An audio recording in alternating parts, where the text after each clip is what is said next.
Welcome to the Fresh Squeeze podcast. I feel like shit. Oh. Well, how On are that you? downer note, welcome to the cast. We're planning on doing this once a week and having a little fun with it. We're going to do a little something new this time.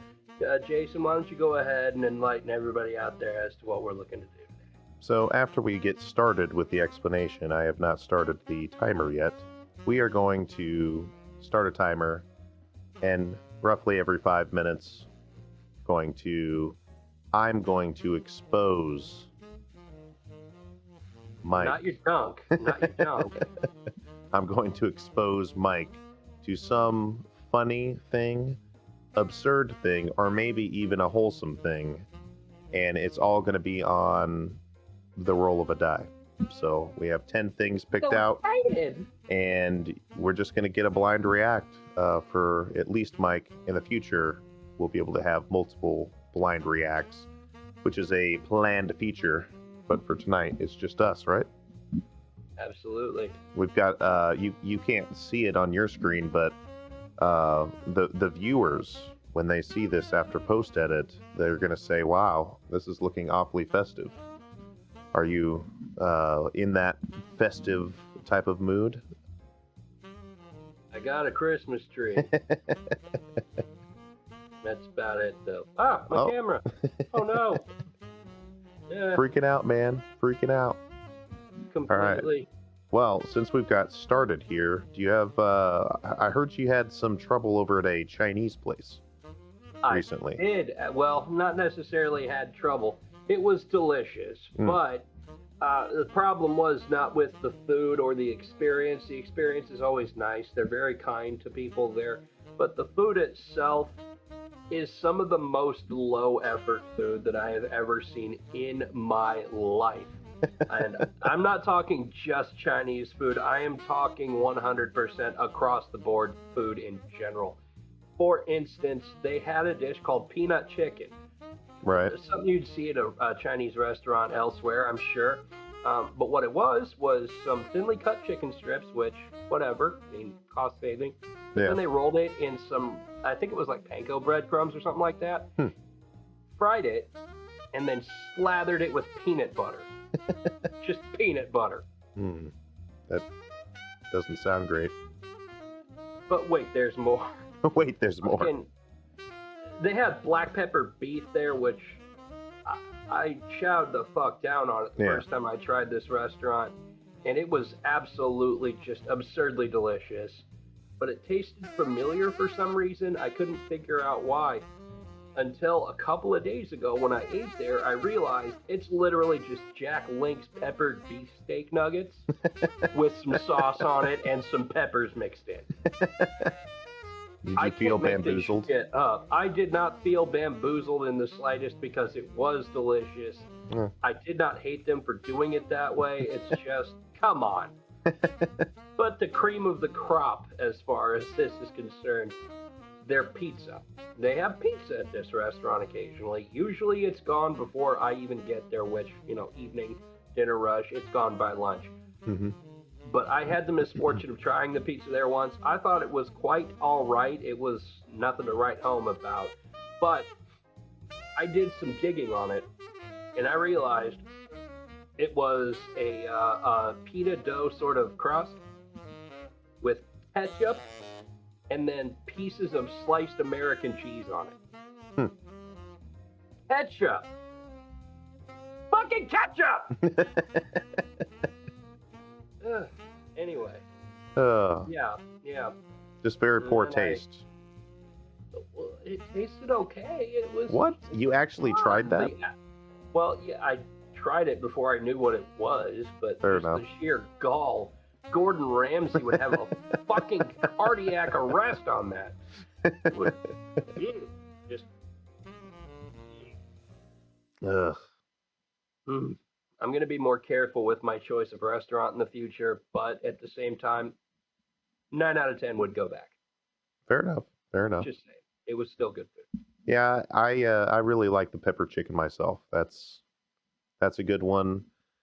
If there's a place that has kind of one of those stir fry in front of you type thing going on, Like I'll usually, No, well, I mean, I guess kind of, but essentially there are a lot of places that you can go to, like in, I guess, Burlington, or a few places. Hibachi, It's not where they even like have the guy hibachi. with the It's just the. you go up there and you put a bunch of stuff in your plate, and then you hand it to them, and they just. So I guess it's kind of like Mongolian grill, but it's Okay, not like they usually also have, buffet, on top of that. right. There's a place up in Iowa City called Who Hot. Not a Right. sponsor. They do that where you just get a bowl of shit, Yeah. put that bowl of shit onto a plate, hand them the plate, they prep it for you on a Yeah. grill, and then give it back to you on a different plate, which wasteful, but still. Right. Yeah, I've had that kind of eatery before. It's delightful, and you feel like a chef yourself because you prepared the dish with your own ingredients. Right. Right. Yeah. One place, there's this place out in California. I didn't get a chance to eat there, but I heard about it, where you actually just cook your own food. Really? Yeah. You go there and it's fresh ingredients, but yeah, Is it called a kitchen? I mean, it should be. You should just go to the grocery store, get the ingredients, and then just cook it at your home. But no, they give you a bunch of fresh ingredients and it's prepared, but you just kind of go there and you just cook her on up on the grill and then you eat it. It just literally sounds like a kitchen with extra steps. Yeah, I can agree with that. Like, oh, you want some food? Well, cook it your fucking self. Do I look like your fucking maid? Or whatever you want to put it that way. Yeah. Well, we just got our first timer. Oh, buzzer. All right. So we're going to go ahead and roll the number here. Let's see. Got a random number generator, 1 through 10. We got 10. All right. Let's see what it is. Let's see what it is. I got a list over here. Okay. It looks like you got a wholesome one. Oh, okay. So you can just at least count yourself lucky that you got, a wholesome one. Yeah. Sure. All right, we're going to go ahead and...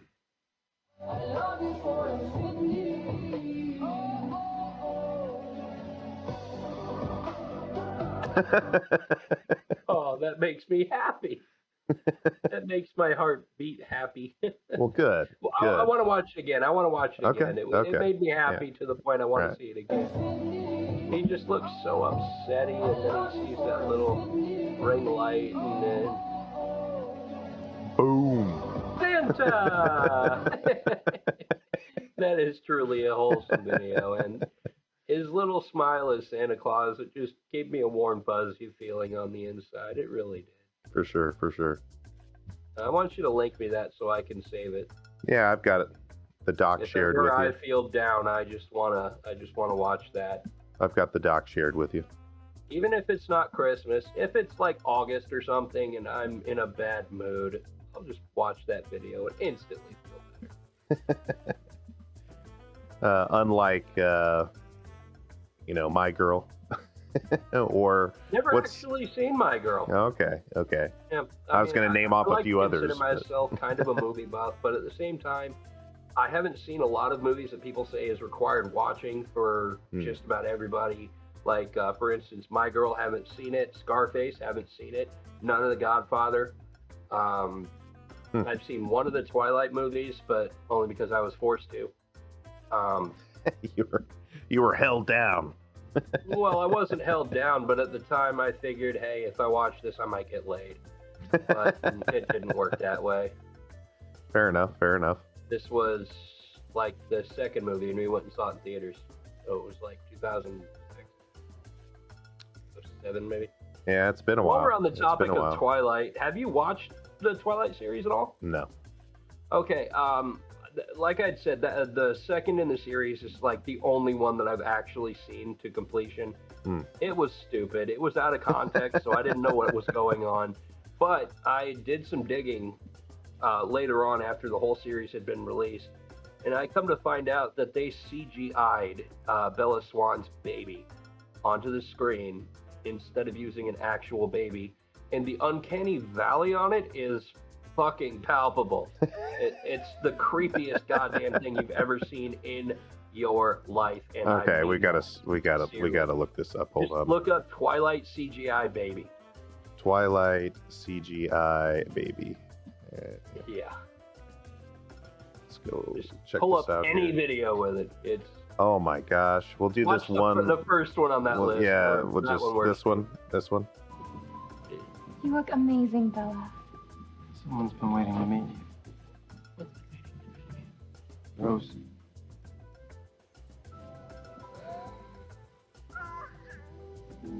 Look at that baby. Just I don't see it yet. there. That's so weird. What's the point? What is the point of CGIing that? I need to see this in a different aspect ratio. Hold on. Yeah. What? Even without the aspect ratio being better, it's unnecessary. Like that baby just looks like the conductor from the Polar Express. Like I straight up, it's just terrifying. What? Chuck Esme Is that a one different? of the most. But you could pass Summit Entertainment on DVD. Oh, this is an E something. Yeah. Yeah. E. Okay. Yeah, I agree with you. That's Very a bit creepy. Yeah. Very creepy. I was creeped out. Want another even creepier part? What's I didn't see that whole movie, but from what I gather, based on what I've heard, read, seen on Clip-Its and reviews and such, the guy in that clip that you saw standing next to the girl holding the baby, Taylor Lautner, I can't remember his character, Jacob. Character's name is Jacob, I think. But in the books and in the movies, as soon as the main character gets pregnant with said CGI demon baby, he becomes imprinted on it, falls in love with it before it's even born, and states in no uncertain terms that he will one day marry that baby. And he's like 25 when he says that. That's pretty creepy there, bro. That's just straight up grooming, is what that is. And these books are made for teenage girls, impressionable teenage girls. Stop it. I mean, can we not? I mean, we could talk about this guy named Muhammad, but maybe we shouldn't. Well, who groomed bash on a religious figure is fine by me, but a less a topic on that same subject that would less likely get us murdered is I talked about Mahatma Gandhi. Oh, really?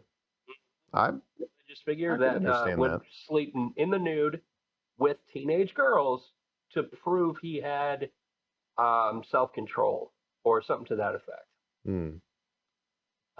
But he also was known to have had relations with his own sister and cousin.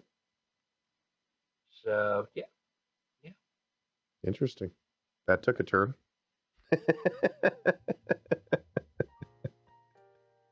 So we're up on our next video. All right, let's see what we got. We're going to go over and do the random number. Now, if we get a duplicate number, we didn't say that earlier. If we get a duplicate number, we're just going to pass and continue on. Here we go. That works. We got a duplicate number. 10 again? Yep, we got another 10. Why am I not at a casino right now? Yeah, exactly. Right. You'd be betting on 10s. What's this newscast I see here on your Firefox browser? Second one down, far left. It's Gandalf. Fellowship of the Ring. I can't read. The film that revitalized and ruined Hollywood. Revitalized and ruined? Hold that up. Let's see what it's about. All right. Revitalized and how did it ruin Hollywood, though? I genuinely don't see that. Yeah, it would be pretty tough to skim through this in real time. But let me see. We can cut off some of the radio silence in post edit here. There's so essentially, and I got enough through it to get the general idea of what their critique is. They're saying that while The Lord of the Rings was a good series for the most part, cinematically, it then took, the movie industry then started taking advantage of audiences being strung along for long series. So they're saying that while that particular series was good and it much appreciated, the movie industry took advantage of it, essentially, in the long run. Yeah, I would say that as evidenced by The Hobbit. Right. A single book being chopped up into fucking 3 movies? Yeah. I mean, I enjoyed the series, personally, but I don't think it was as good as, the actual Lord of the Rings. The OG. Yeah, absolutely not. They added a little too much to The Hobbit, I think. Yeah. It was still good, but it is nowhere near Lord of the Rings good by any stretch. Right. But I mean, just adding in the romance between Keely and Toriel, it was that was a little odd. And it's like, oh hey, we met in a jail once. You're hot. I know. I'm gonna be in a Marvel movie later. Cool. You want to fall in love with me and then I die horribly before we can actually make good on that? Yeah, sure, let's do it. Oh my god. Now, I don't really like movies doing that anyway, and you can tell in many movies that, and I'm just saying, if it's a actual relevant love story, okay, whatever. But there are so many movies that they just add a love story element in the movie seemingly after the fact because it's so shallow of a story element that it's just like, why did you even add that? It was pointless to add that. Absolutely. And especially in the case of The Hobbit, as well as in the case of the prequel trilogy for Star Wars, I very strongly feel like the actors that were portraying the lovers just had no chemistry whatsoever.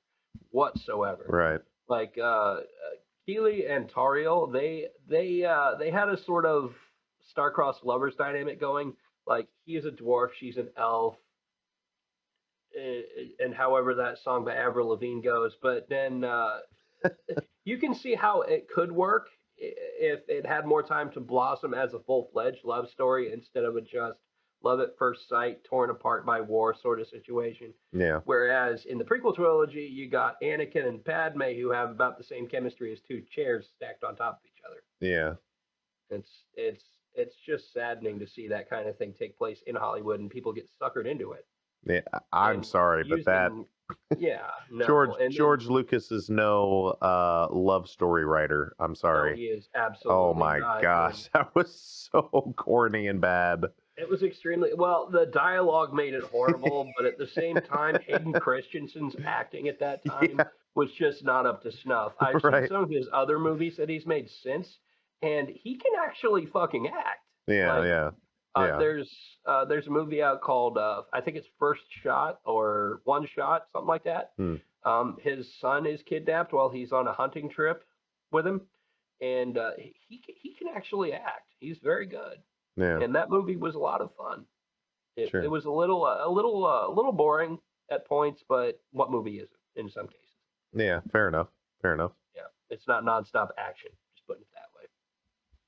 Yeah, but I just think that the unnecessary adding of the love story element is really where I, kind of do draw the line. I think that really, and a lot of times it detracts from the story because you figure in the Hollywood sense, there's only so much that you're going to get allowed to be added in the long, edit. There's only so much of the movie that they're going to allow in there. And if a portion of the movie that you're deciding to put in there, instead of other scenes that might broaden a perspective somewhere else, is these love scenes, you're just like literally detracting from the story and making your story weaker in the long run.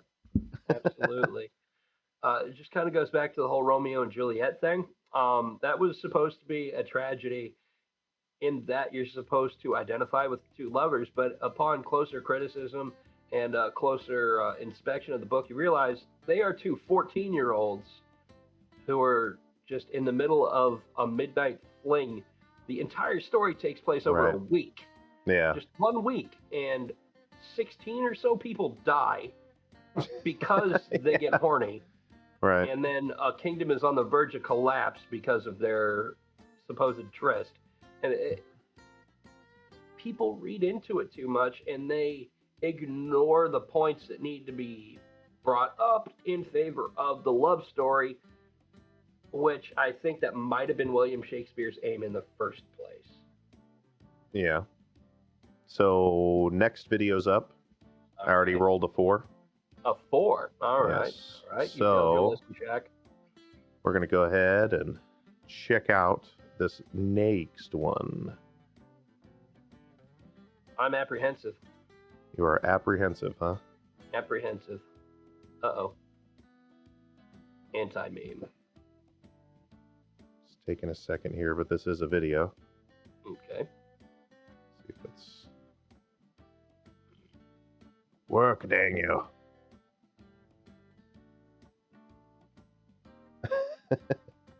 do, do, do, do, do, do. There we go.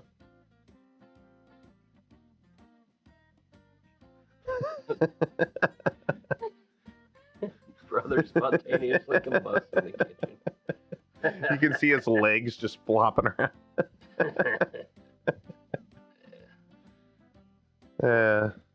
I'm just kind of curious as to what happened.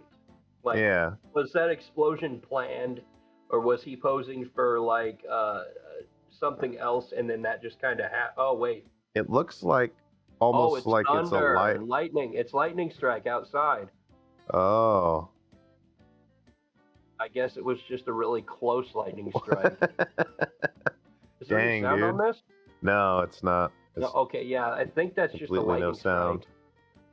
Jeez. But yeah, if you look behind him, And then some that's sort of editing. the outside. And there's somebody sitting there that I didn't notice initially. Off to the Yeah. right. Well, you can only see the knees. Yeah. There's somebody back Say there. that. Oh shit. There is. This is getting weirder and weirder. What is going on here? Is that a turtle underneath that desk? I don't know. I don't think so. I think it's just the legs of the desk. Yeah. Man, I need to look away, otherwise we're gonna find more stuff. Yeah. Just the longer you stare at it, the worse it gets, sort of situation. Right. Yeah. So. Well.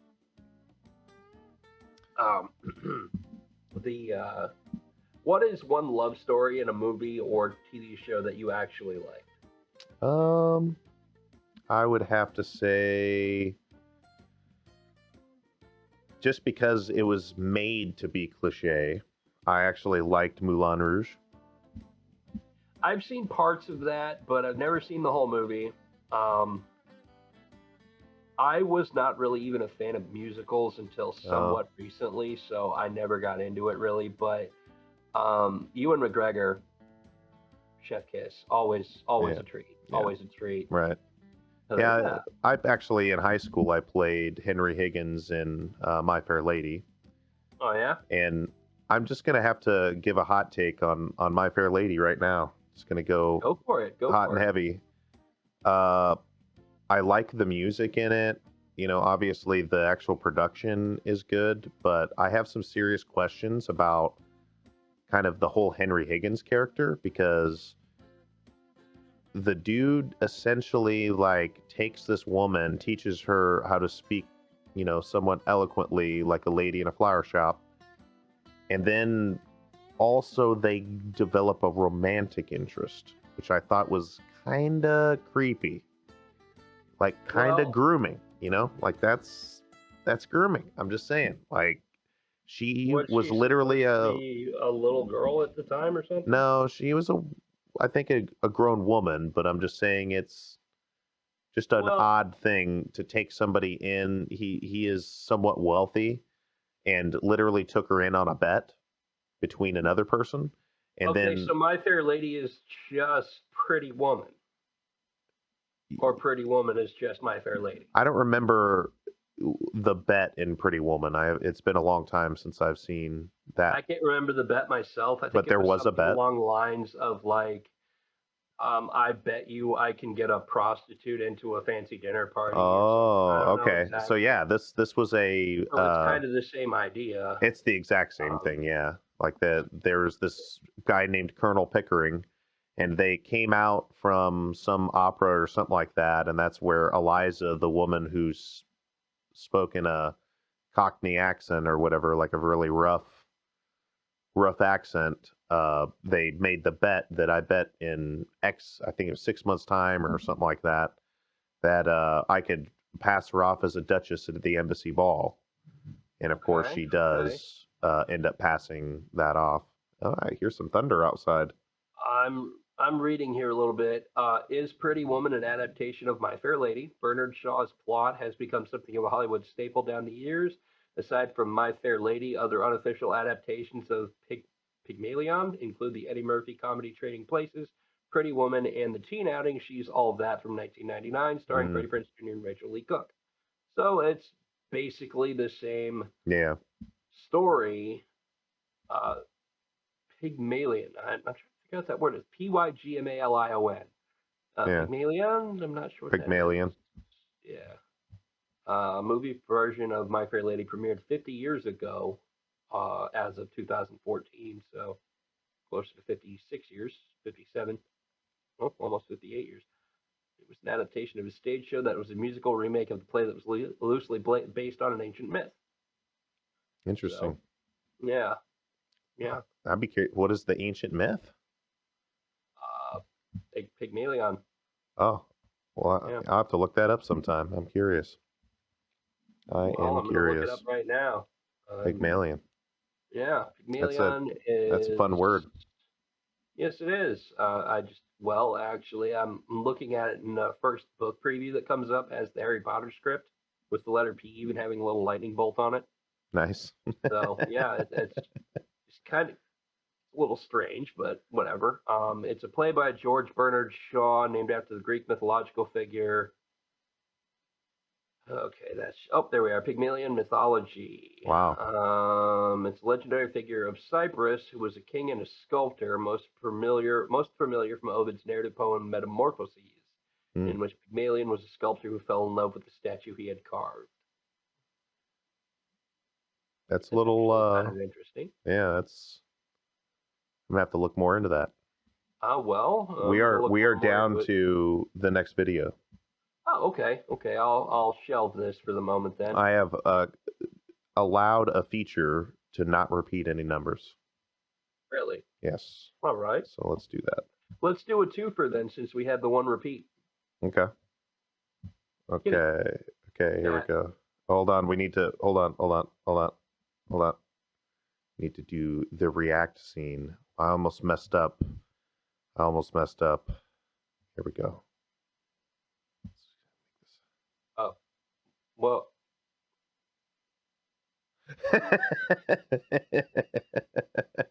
The cat's like, what?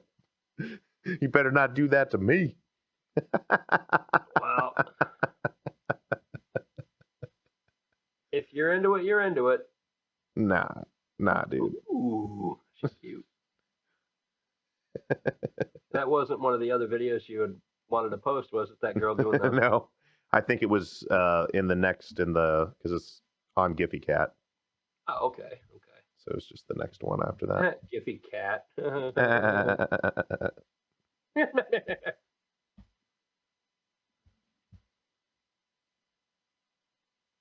Birds.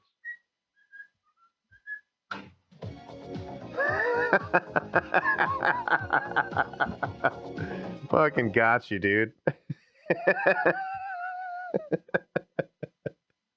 For those that didn't catch the front part.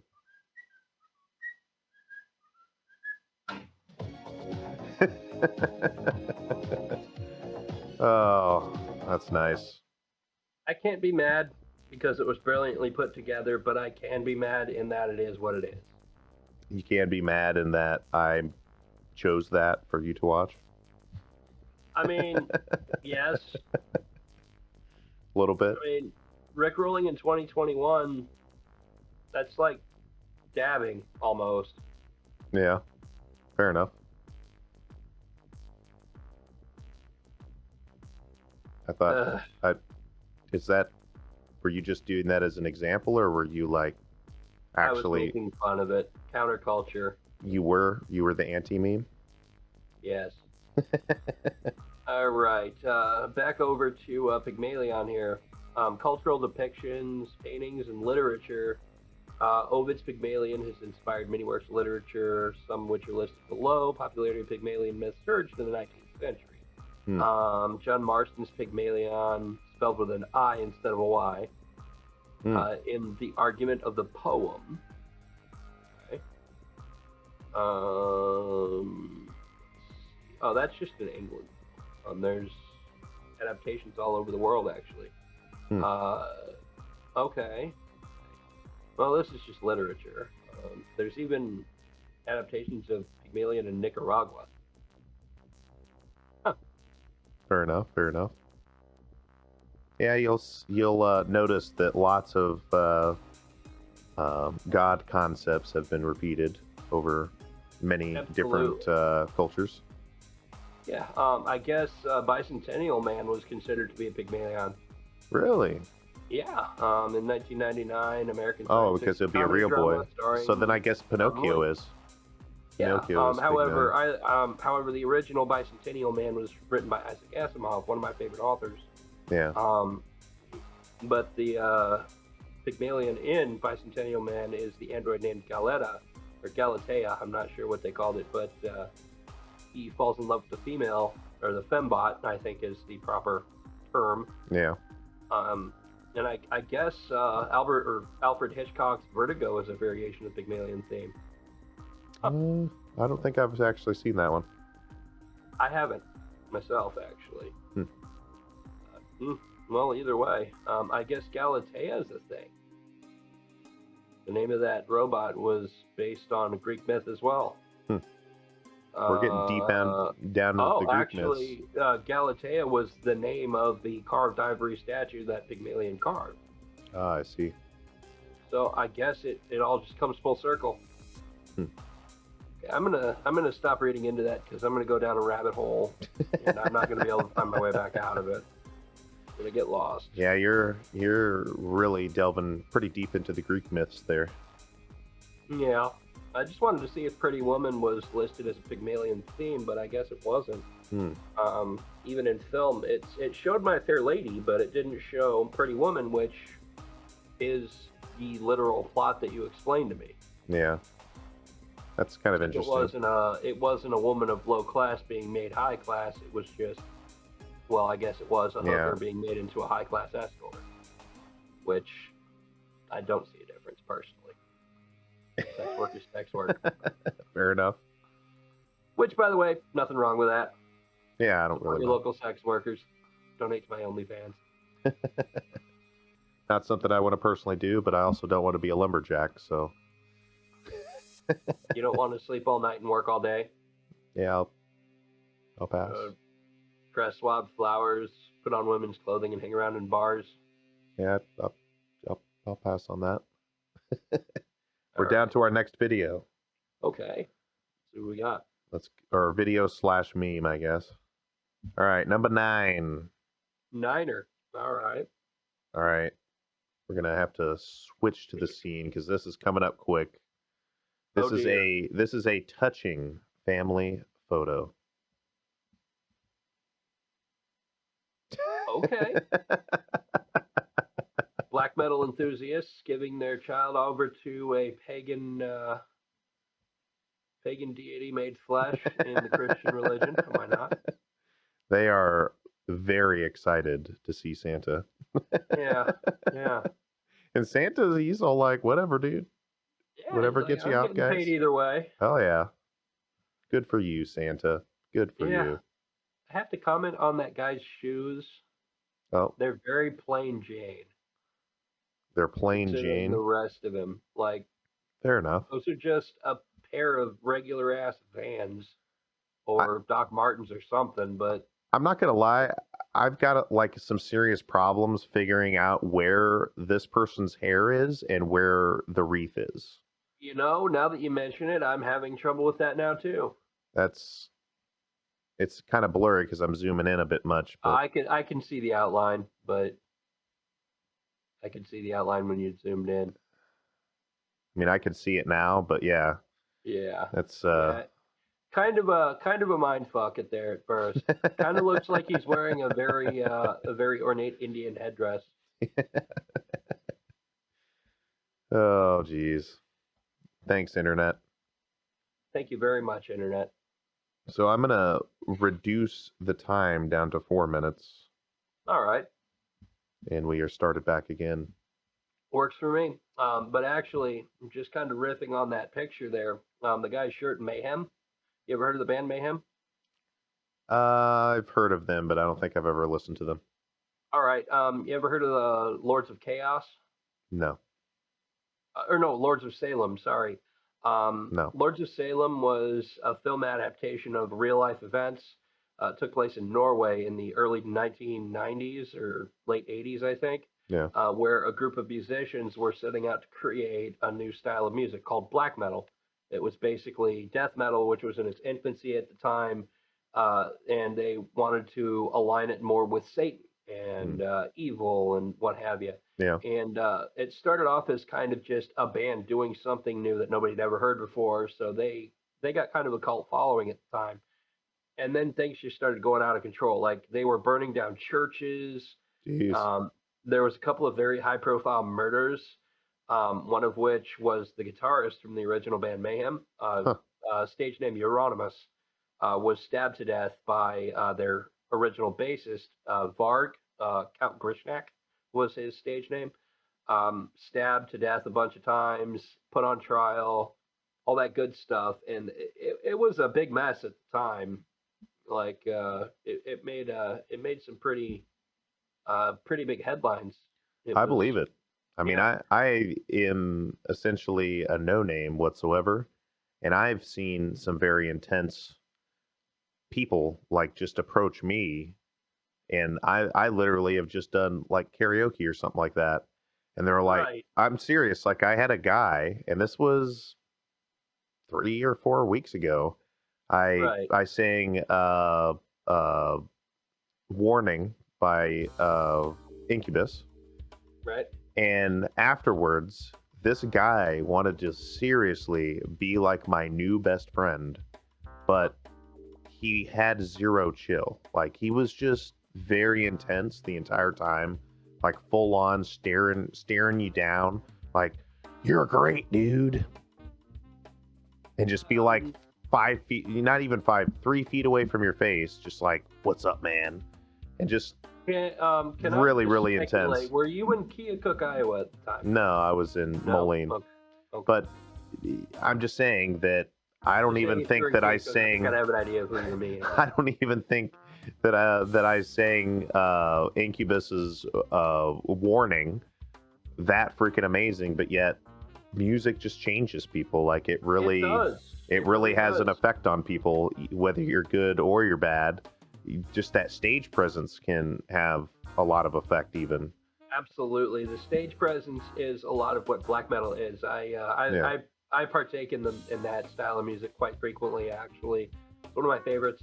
But another great thing about Mayhem was their first real vocalist went by the stage name Dead. Okay. I mean, kind of on the nose, but his real name was Oystein, I believe, or. No, he was actually Swedish. He wasn't from Norway. Per Yngve Olin. Per Yngve Olin was his name. He was one of the most intense people in the music industry in that just shit that he would do. He would starve himself for like days at a time so that his stomach acids would start eroding at his throat to give him that weird, more gravelly sound. He would carry a dead crow in a bag in his pocket, take an inhale of the smell of it before every show so he could have the stench of death on him. He would bury his clothes for weeks at a time and then put them on right before the show, that sort of thing. Just a very intense person. But the top thing here, he killed himself by self-inflicted shotgun to the head. Jeez. In the middle of this band's house. They all shared a house together. He didn't leave much of a suicide note. He literally left a note that said, "Sorry about the mess. and something to the effect of "Sorry about shooting a gun in the house." Oh, jeez. And then It's pretty morbid. the guitarist Euronymous found him after he had done the deed, and he fixed it up a little bit, snapped a picture of it, and that picture became the album cover art for their live bootleg album. Jeez. Yeah. Talk about morbid as fuck. Looking it up, Dawn of the Blackhearts is the name of the album, and there's actually fragments of his skull out there in people's possession. Jeez. Yeah. We are at the next video. Okay, bring it up. This is going to go fast and hot. Fast and hot. This is going to make you feel old. This is going to make you feel old. And here it is. Oh. Okay. Yeah. That does make me feel a bit old. Like how old? Just a touch. Older than I am. Fair enough. Fair enough. God damn. Why is he not holding the trophy in the exact same pose? Yeah, he should be. Yeah, just kind of looking at the camera like, uh-oh, I'm in trouble. I think he actually is, though, isn't he? Because he's got the cup there. Kinda. He's side-eyeing But he needs to somebody. He needs to be... Yeah, the picture needs to be turned around for it to be in the same perspective. If it were in the same perspective, it would be a better picture. Yeah. Because the meme is what made this kid famous. Right. Done messed up. You done messed up. A for effort, though. A for effort. You done fucked up, AA Ron. That actually brings me up to another subject here. Chappelle's show. Yeah. Ian Peele is just Chappelle's show with two hosts. Yeah, essentially. And far less trans jokes. Well, I don't know about that. He wasn't really even making trans jokes during the time of Chappelle's show. Well, yeah, and Chappelle's show. All just racially based humor. Yeah, fair enough. Which, I mean, spot on though. Like, seriously, his humor was hysterical back in those days. Yeah. Like the blind racist who was actually black. Yeah. Or the black Klan leader who was blind, so he didn't know he was actually black. No, it was the, or he was the Klan leader, yeah, but he was black, and then they were like, show me your face. And if I remember correctly, didn't one of the Klan members' heads explode or something? Yeah, literally exploded. That's some funny shit. Yeah. And, well, do you remember a time when people would just literally shout, "I'm Rick James, bitch," at people? Yeah, I remember. That was like everybody's humor back in those days. Yeah.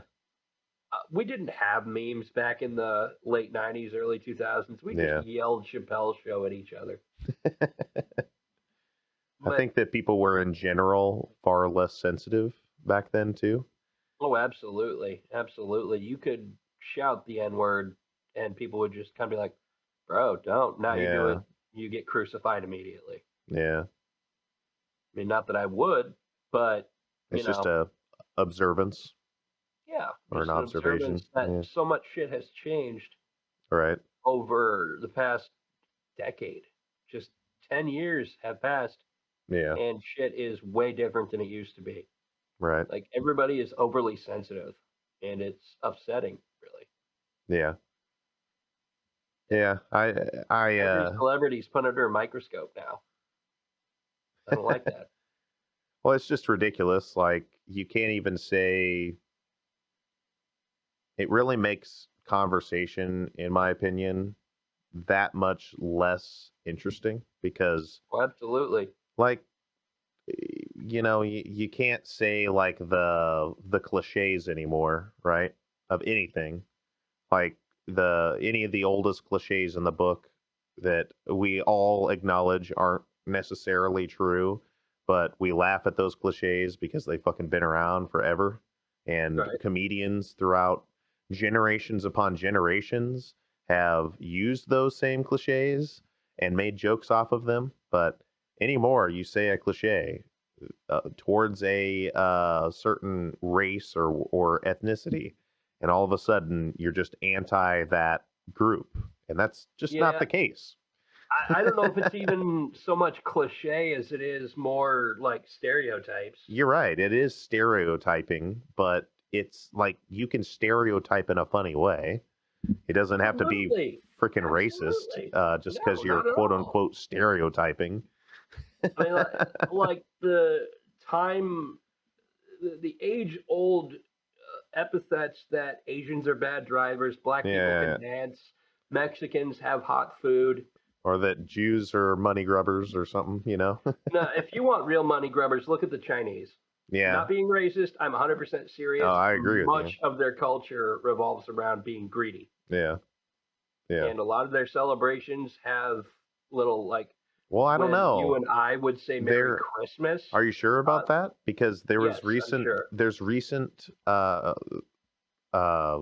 things that have happened in China where certain celebrities have shown videos of their extravagant wealth, and the Chinese government has fined them for not showing the whatever it is, the socialist ideal or whatever of, you know, loving your neighbor and not living extravagantly. Well, that's just the Republic of China's leadership. Yeah, fair enough. This podcast will never be shown in China now, but still. But there's a comedian out there. I cannot remember his name for the life of me. I think it's Ronnie something. But he's a Chinese comedian. He's got the full thick accent. Yeah. Very well spoken, though. He's got a very good vocabulary. Right. But he stated in one of his bits that when you and I would say Merry Christmas to each other, or no, Happy New Year, actually. Yeah. The way the Chinese say Happy New Year is basically translatable to I hope you make a lot of money. Fair enough. Fair enough. We've got our next video. All right, bring it. Let's see what we got. No sound on this one. Oh, all right. Whee!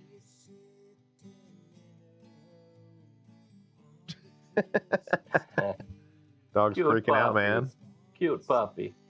That dog has the zoomies. Jeez. Good jump. The double. Dang! He about bit it. About bit it. Yeah, almost. Jeez. It's still going. That's one happy dog. Jeez. I'm just a happy guy. I'm just a happy guy. You can tell that dog's got a good life. All right, well, I say, unless you disagree, let's do some rapid fire. All right. All right, rapid fire it is. Bring it. We already saw that one. Hold on. Here we go. Hot and heavy. People with a nut allergy when I launch a nuke directly at them. I don't... They get pulverized regardless. Well, sure, but I don't see the parallel here. Just, what do you mean?